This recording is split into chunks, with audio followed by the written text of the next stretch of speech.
J'aborde la masterclass avec terreur.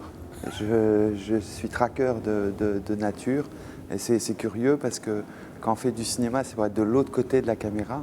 Et les gens qui aiment la vie, qui veulent aller devant, puis il y a les gens qui veulent protéger de la vie, comme moi. Et donc on va derrière la caméra, puis après les détours du destin nous amènent devant la salle et on se retrouve acteur alors qu'on avait tout organisé sa vie pour ne l'être jamais. Et donc je l'aborde avec plaisir et avec angoisse en même temps. Le fait de montrer des films que j'ai déjà faits, je les aborde avec un souci très technique. Il m'importe que ce soit de bonnes copies. Et il se trouve que j'ai rénové 3 de mes films récemment et donc je montre des copies neuves et c'est surtout sous l'angle de montrer des copies neuves, c'est ça, de montrer l'actualité de mon travail. Du coup, c'est pas tellement un regard rétrospectif puisque je les ai étalonnés avec Éric Gauthier puis avec Caroline Champetier il y a 1 an et demi, 1 an. Du coup, c'est le plaisir de montrer des copies neuves, quoi, qui est une de mes passions avec les DVD, vous voyez, d'avoir les bonnes copies pour les bons. Je ne sais pas si c'est un nouveau regard, je sais que le dialogue que je peux avoir avec les jeunes cinéphiles est un dialogue qui me nourrit, bien sûr, enfin qui m'honore très profondément, qui me fait devoir et qui me nourrit.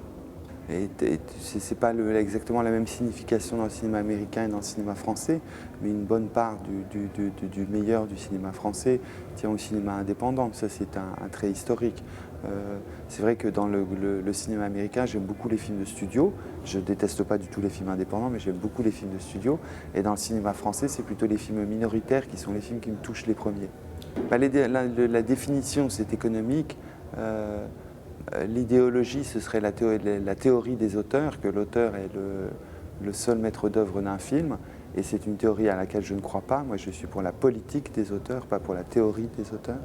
Et le rêve, ce serait que l'indépendance, ce soit l'indépendance par rapport aux codes esthétiques qui nous sont imposés sans qu'on s'en rende compte. Vous voyez, on fait partie d'une époque, donc il y a des codes esthétiques qui la régissent, et on s'y soumet bêtement, alors qu'il suffirait de réfléchir un petit peu, de travailler un petit peu pour s'en dégager, essayer d'inventer une pluralité, des codes pluriels et pas des codes singuliers.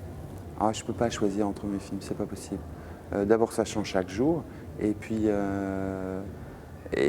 j'ai un attachement qui est différent pour chaque film. C'est des attachements qui sont différents. C'est le prochain, vous voyez, et ce serait celui-là, celui auquel je pense et qui me fait tant souffrir et que j'ai essayé de travailler dans la chambre d'hôtel. Voilà, c'est celui-là que je voudrais communiquer au public. Vous voyez, le cinéma, c'est pas comme au théâtre, on n'est pas dans la salle pendant qu'il y a la performance. En tout cas, moi, je ne suis pas dans la salle, je m'enfuis. Et parce que je ne peux plus modifier le film. Mais alors, d'aller dans des festivals, vous avez un feedback sur le public, vous donne quelque chose, vous donne une information sur ce que vous faites. Ça passe pas forcément par des mots, hein. Ça passe pas par le fait d'être dans la salle, puisque je n'y suis pas.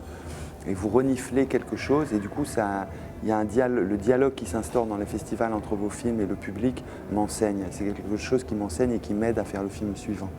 En rétrospective, vous voyez, ça fait mausolée, alors je me dis, mais je suis mort. Vous voyez, donc c'est un autre type d'inquiétude, bien sûr.